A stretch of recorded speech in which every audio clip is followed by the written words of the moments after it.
ఒక చిన్న కథ. ఈనాడు గొప్ప గొప్ప బిరుదులంతా తీసుకొని మనం గొప్ప గొప్ప చదువులంతా మనం ఆర్జించి దాని తర్వాత పెద్ద పెద్ద అక్షరాలతో 10-12 డిగ్రీలంతా పెట్టుకొని మనము ఏదో ఒక ఉద్యోగానికి మనం వెళుతున్నామంటే ఇది ఎంత గొప్పవాడురా అనుకుంటారు. ఈ గొప్పతనమునికి ఈ అక్షరాలు కాదు ప్రధానము, గొప్పతనానికి మన నడతనే ప్రధానము. ఒక మధ్య తరగతికి చెందినటువంటి ఒక వ్యక్తి ఉండేటువంటి వాడు, అతనికి ఇంటిలో అనేక కష్టాలంతా కూడాను అభివృద్ధి అయిపోయినాయి. క్రమక్రమేణా కూడాను కాలకర్మకారణ కర్తవ్యాలు కలిసిపోవటం చేతనే తన యొక్క పరిస్థితులు కూడాను దినదినానికి క్షీణించిపోతున్నాయి. ఆ కాలము లోపల ఒక కొట్టు లోపల గొప్ప వైశ్యుడు అనగా మంచి బియ్యము బేడలు ఇవన్నీ ధాన్యాలంతా పెట్టుకొని పెద్ద వ్యాపారిగా తాను రూపొందినాడు. ఇతని దగ్గరికి పోతే నా కుటుంబాన్నైనా పోషించుకోవచ్చని చెప్పని అతనికి ఒక పెద్ద జాబు రాశాడు. అతని పేరు ఒక సచ్చిదానందం అనుకోండి. పేరు సచ్చిదానందం, ఆనందం ఎక్కడ వెతికినా చిక్కటం లేదు పాపం. దానికి పైన అడ్రస్ రాశాడు, శ్రీ శ్రీ శ్రీ శ్రీ సచ్చిదానందం. దానికి పక్కన పెట్టి FFS FTD అని డిగ్రీస్ రాసేశాడు. FFS FTD ఇది పెట్టేశాడు. అతను చూచాడు షావుకారి, ఏమిట్రా ఇంత పెద్ద డిగ్రీలు తీసుకున్నటువంటి వాడు నా కొట్టులో వచ్చేసి ఏదో పని చేస్తానన్నాడే అని పిలిపించాడు. పాపం ఏమయ్యా ఇంత పెద్ద డిగ్రీలు తీసుకున్నావు, నా కొట్టులో పని ఏమి చేయగలవు, దీనికి అర్థం ఏమిటి అని ఏమేం పాస్ చేశావన్నాడు. FFS అంటే father of 5 sons, FTD father of 10 daughters అన్నాడు. ఇది వాడి క్వాలిఫికేషన్.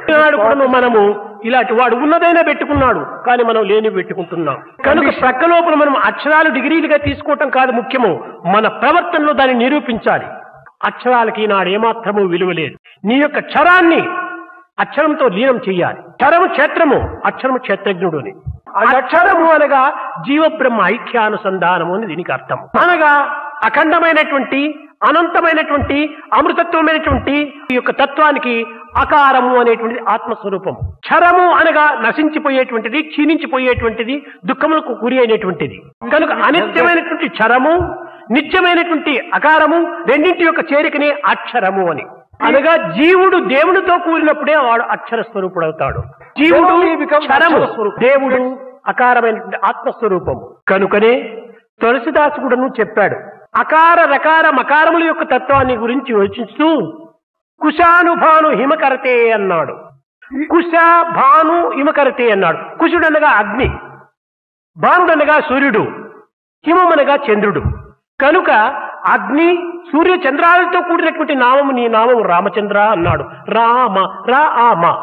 కనుక రా అనగా అగ్ని పాపములను భస్మం చేస్తుంది. ఆ అనగా సూర్యుడు, సూర్యుడు అంధకారాన్ని నిర్మూలము గావిస్తాడు. రా అనగా చంద్రుడు తాపమును చల్లార్చి ఆనందాన్ని చేకూరుస్తాడు. కనుక పాపమును నిర్మూలన చేసి అజ్ఞానమును దూరము గావించి నా తాపాన్ని చల్లార్చేటువంటి ఒక ఓ రామచంద్ర కుశానుభాను హిమకరతే అని టైటిల్ ఇచ్చాడు. అనగా తాము చేసేటువంటి యొక్క పనులను బట్టి డిగ్రీలు కానీ కేవలము పనులు చేయకోకుండా డిగ్రీలు మాత్రం పెంచుకోవటం కూడాను అది ఒక పెద్ద స్టంట్ అని కూడా చెప్పచ్చు. కనుక మనము డిగ్రీలతో పాటు ప్రవర్తన కూడాను మనం నిరూపించాలి. ప్రతి ఒక్క విద్యార్థి కూడాను క్రమక్రమేణా ఈ ఇంద్రియాలు నిగ్రహించుకోవటానికి ప్రయత్నం చేయాలి. ఇలాంటి ప్రయత్నం చేత మనము దైవానుగ్రహాన్ని ఎంతైనా సాధించడానికి అవకాశం ఉందని నేను ఆశిస్తూ ఆశీర్వదిస్తూ నా ప్రసంగాన్ని విరమిస్తున్నాను.